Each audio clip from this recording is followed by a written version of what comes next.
Bonjour les amis, aujourd'hui nous allons parler de Lee Morgan, l'enfant prodige et l'adulte prolifique à la trompette.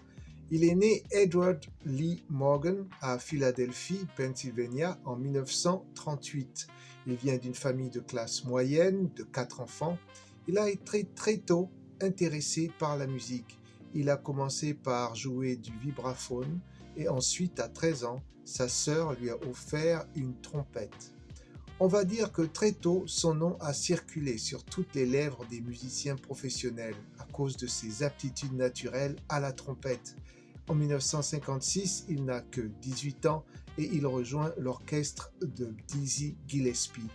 En même temps, il commence à enregistrer des chansons avec la maison de disques Blue Note. En 1958, à 20 ans, il est le trompettiste sur l'album de John Coltrane, Blue Train. Lee va se joindre ensuite au groupe The Jazz Messengers en 1958, qui est dirigé par le batteur Art Blakey. Il va briller avec son son puissant. Il a écrit aussi des chansons quand il était avec ce groupe. Mais il va être obligé de se retirer en 1961 à cause de graves dépendances à la drogue. Il revient désintoxiqué en 1963 et écrit un morceau très populaire jusqu'aujourd'hui, The Sidewinder. En fait, ce titre, qui porte le même nom que le titre de l'album, va vous faire danser. C'est une des chansons que je préfère, avec Since I Fell For You, et aussi celui qu'on appelle D-Load, qu'il a écrit en 1968. Le ton de Lee Morgan est riche et percutant. Il sait utiliser les espaces dans ses solos pour augmenter l'effet de ses improvisations.